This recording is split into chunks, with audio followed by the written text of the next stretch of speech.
Bene data, bavandimwe, nshuti zanjye, abo dore ku rubuga Inkomoko y'Indirimbo TV, baramukije mu izina rya Yesu Kristo Umwami kandi Umukiza wacu. Muraho. Nitwa Pastor Kanoni Kayijuka Emmanuel. Nejejwe n'uyu mwanya mbonye wo kuganira namwe ku nkomoko y'indirimbo y'Ijana-na-24 yo mu gitabo cy'indirimbo zo gushimisha Imana, izo bakunze kwita iz'Abaprotestanti. Dusenga Imana. Mana Data, turagusaba Umwuka Wera kugira ngo atwigishe uko dukwiye kwifata mu gihe duhe n'ibigeragezo n'ibyago bitandukanye, mu gihe kandi turi mu rugendo rugana iwawe. Tubisabye mu izina rya Yesu Kristo Umwami wacu. Amina. Indirimbo y'Ijana-na-24 itangirwa n'amagambo avuga ngo Yesu ampa amahoro ye atarondoreka. Yesu ampa amahoro atarondoreka, andinda mu byago byose. Uko mba kose nzajya mwishimani, nguwe neza ndatunganiwe.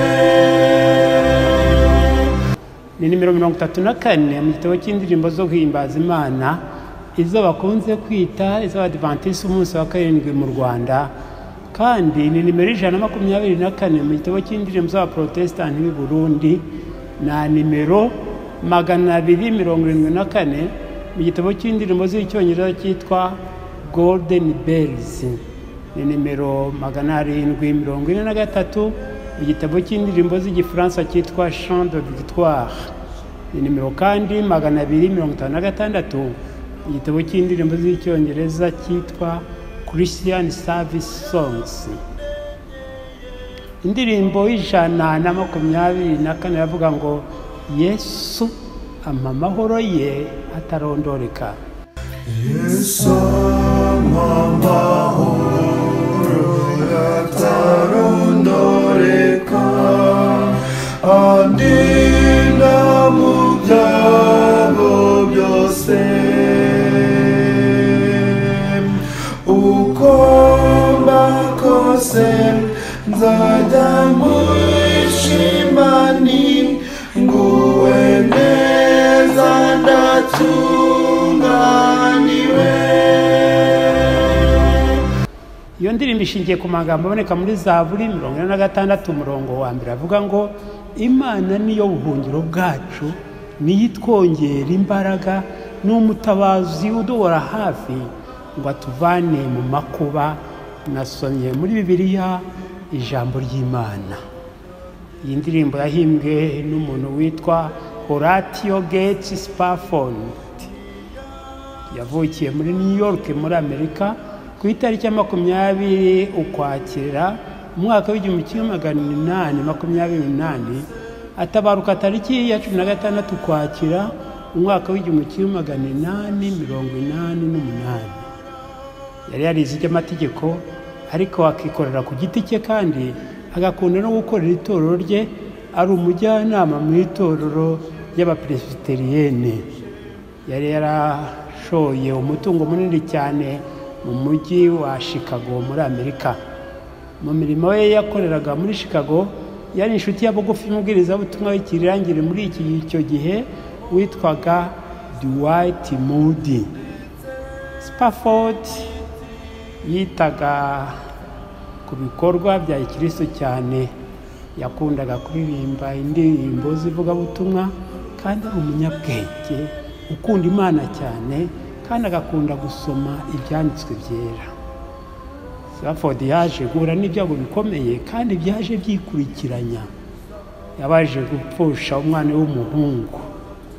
Cyaho cyakurikiyeho umutungo we wo muri Chicago watwitswe n'inkongi y'umuriro yabaye mu mwaka w'1871.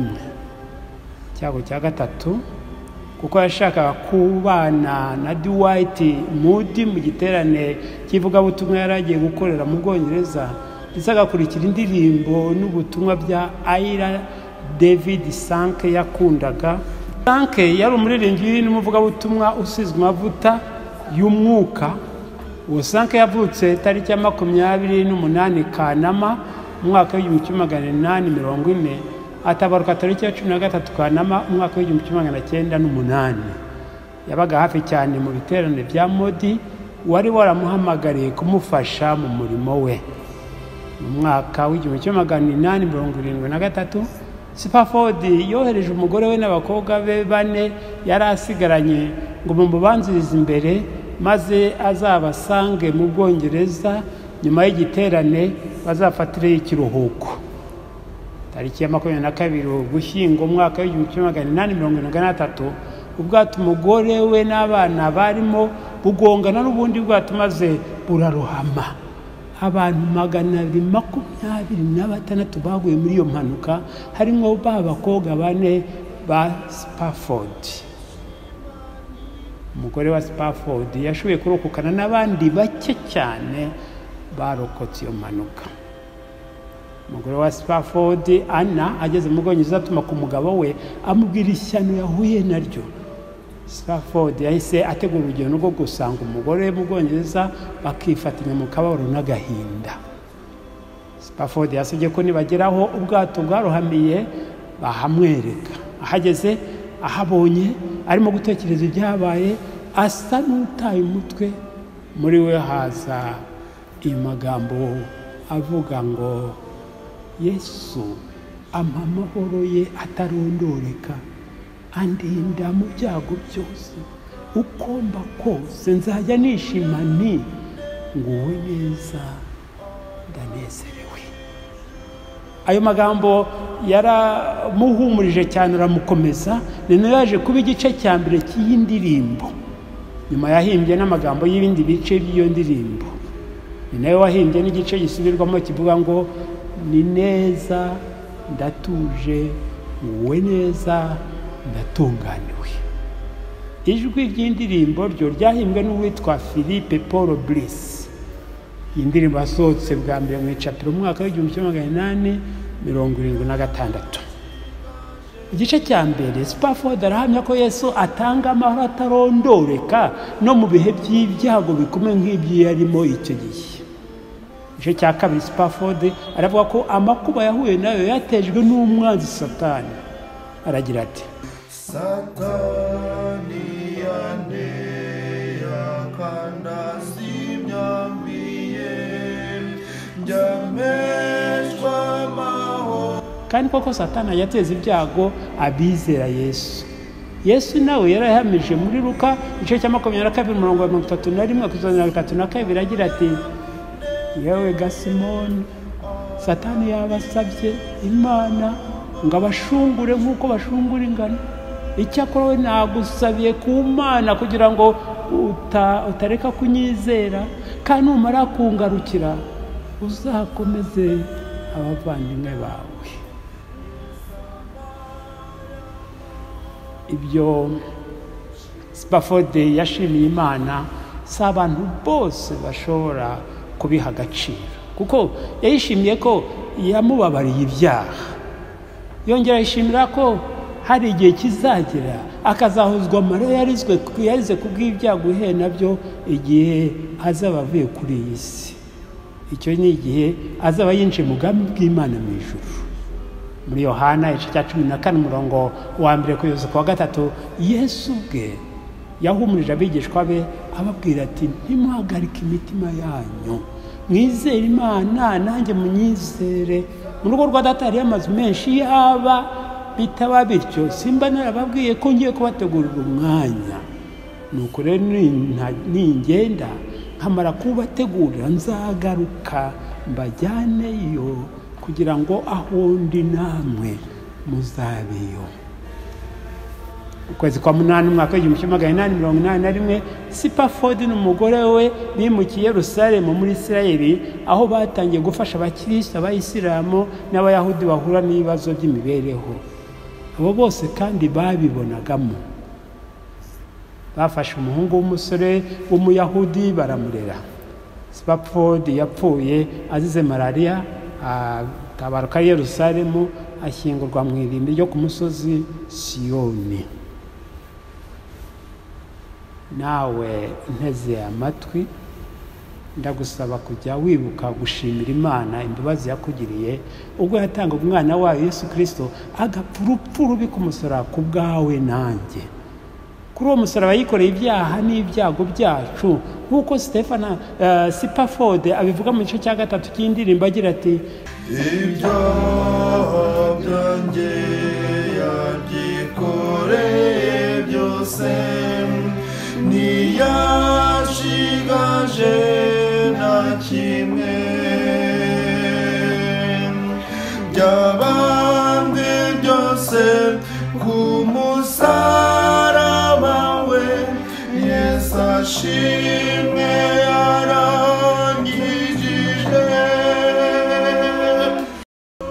Kuko kwizera Imana no kwakira agakiza yaboneye ubuntu muri Yesu Kristo. Sipafode ahamya ko kubwe kubaho ari Kristo ndetse atayitinya gupfa ko abona urupfu nk'inyungu. Arabihamya mu gice cya 4 agira ati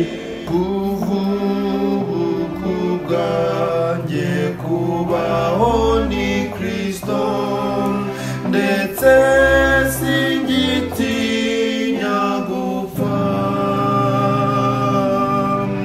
urupfu narwo ruzambera indamu Yesu ampaye amahoro menshi. kuva ubu ku bwanjye kubaho ni Kristo ndetse singitinya gupfa urupfu narwo ruzambera indamu Yesu ampaye amahoro menshi.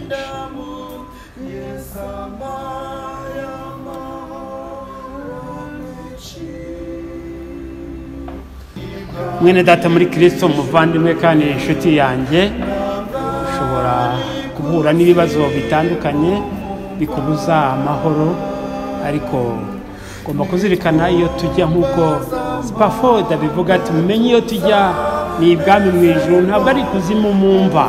Nitwumva za mpanda tuzanezerwa. Uzagaruka ryari Yesu?